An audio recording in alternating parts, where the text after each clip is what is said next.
حکایت ہے کہ ایک بادشاہ نے اپنا بیٹا ایک معلم کے سپرد کیا اور کہا کہ اس کی ایسی تربیت کر جیسے اپنے حقیقی بیٹے کی کرتا ہے۔ معلم نے کئی برس نہایت تندہی سے اس کی تربیت کی، لیکن شہزادے پر کچھ اثر نہ ہوا اور وہ کورے کا کورا رہا۔ اس دوران معلم کے بیٹے پڑھ لکھ کر اعلیٰ درجے کے عالم و فاضل بن گئے۔ بادشاہ نے معلم سے باز پرس کی اور پوچھا کہ تو نے وعدہ خلافی کی ہے اور شرط وفا نہیں بجا لایا۔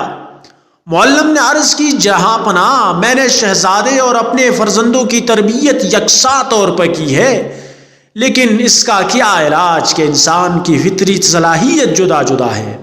شہزادے میں فطری صلاحیت نہیں تھی، اس لیے کچھ حاصل نہ کر سکا۔ میرے بچوں میں فطری صلاحیت تھی، وہ کہیں سے کہیں جا پہنچے۔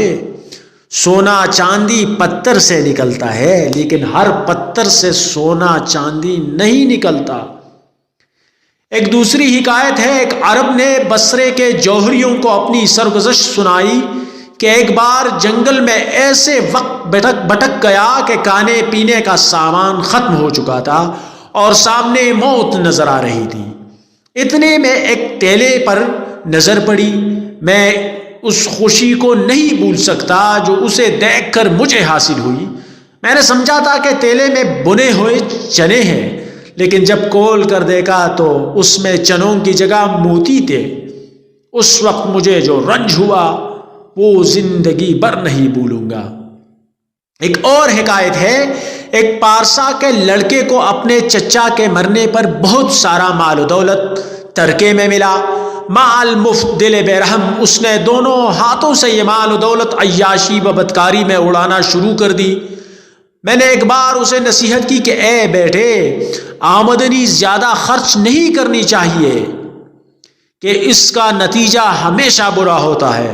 اس نوجوان نے میری نصیحت کو دیوانے کی بڑھ سمجھا اور کہا کہ آج کی راحت کو چھوڑ کر کل کے غم میں مبتلا ہونا محض حماقت ہے۔ میں نے سمجھ لیا کہ بے وقوف آدمی پر کلام نرم و نازک بے اثر ہے، چنانچہ اس سے کنارہ کشی کر لی۔ کچھ عرصہ بعد وہی ہوا جس کا مجھے اندیشہ تھا۔ نوجوان نے تمام جائیداد عیاشی اور فضول خرچی میں برباد کر ڈالی اور پھر محتاج ہو گیا۔ میں نے اسے پیوند لگے کپڑے پہنے بھیک مانگتے دیکھا تو سخت غصہ آیا اور جی میں آیا کہ اس سے کہوں کہ کیوں میں تجھے اس دن سے ڈراتا نہ تھا۔ پھر یہ سوچ کر خاموش ہو گیا کہ اس حالت میں میری بات اس کے زخموں پہ نمک چھڑکے گی اور اس کے دکھ میں اضافہ ہوگا۔